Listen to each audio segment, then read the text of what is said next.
Bonjour, je suis Hervé du blog changeons.fr. Dans cette nouvelle vidéo, nous allons voir quelques astuces pour voir comment devenir moins timide. Sachez tout d'abord que vous n'êtes pas défini par votre timidité. C'est-à-dire que la timidité n'est pas une composante de votre personnalité. C'est une gêne, c'est quelque chose qui vous empêche d'avancer, de vous épanouir, mais cela ne vous définit pas. Alors, quand on vous demande vos qualités, quand on vous demande votre personnalité, ne répondez pas « je suis timide », car ce n'est pas vous. Prenez conscience de vos qualités. Vous avez des qualités propres, vous avez une propre personnalité. Vous êtes certainement quelqu'un d'intéressant. Vous avez certainement des aptitudes. Vous êtes peut-être sportif, vous êtes peut-être doué dans un domaine artistique, que ce soit la musique, le dessin. Vous êtes peut-être quelqu'un qui est doué pour les études, qui est doué dans son travail. Bref, vous avez vos propres qualités. Ne vous cachez pas derrière la timidité. J'irai même plus loin en vous conseillant de retirer le mot timide de votre vocabulaire, pour éviter tout simplement d'auto-nourrir sa timidité. À chaque fois que vous dites le mot timide, que vous dites que vous êtes timide, que vous ne pouvez pas faire quelque chose à cause de votre timidité, vous nourrissez en quelque sorte votre timidité.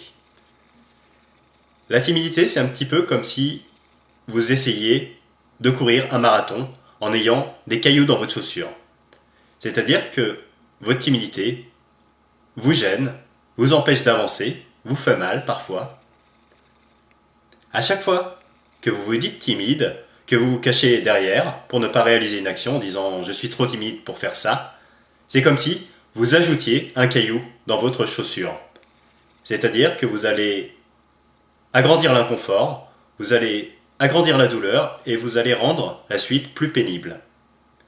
Au contraire, à chaque fois que vous trouvez une manière positive de vous mettre en avant, à chaque fois que vous allez réaliser une action, sans vous cacher derrière cette timidité, c'est comme si vous allez retirer un caillou de votre chaussure. Et ainsi, très rapidement, vous verrez que la gêne diminuera, que vous prendrez plaisir à avancer et que cela deviendra de plus en plus facile. Je vais donc vous donner des exercices pratiques à appliquer dès aujourd'hui, très simplement, pour diminuer cette timidité. Le premier exercice, c'est de ne plus employer le mot timide. Bannissez ce mot de votre vocabulaire. Ne dites pas que vous êtes timide, tout simplement. La deuxième, c'est de se répéter tous les matins qu'on est confiant. Trouvez une phrase qui vous motive. Cela peut être « Je suis quelqu'un de confiant ». Voilà, cette phrase, vous allez vous la répéter en vous regardant dans un miroir tous les matins. Cela peut être, je ne sais pas, je suis quelqu'un de fort dans ce domaine.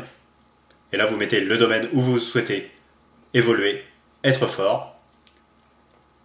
Et vous vous répétez ça de façon convaincante tous les matins. Alors peut-être que les premiers jours, cela vous semblera un peu bizarre, que vous ne serez pas très convaincant, donc pas très convaincu. Mais vous verrez que petit à petit, vous deviendrez de plus en plus convaincant. Vous allez commencer à y croire et à agir de telle façon. De la même façon que quand vous dites « je suis timide », votre cerveau va interpréter petit à petit le fait que vous êtes timide et que vous ne pouvez rien faire. Si vous dites « je suis confiant » de manière régulière, votre cerveau va mettre en place les mécanismes pour que vous deveniez effectivement confiant. Voilà, ce sont des petites astuces simples pour augmenter votre confiance en vous. Vous pouvez retrouver un dossier complet sur la timidité sur mon site changeons.fr. Je vous dis à bientôt. Au revoir.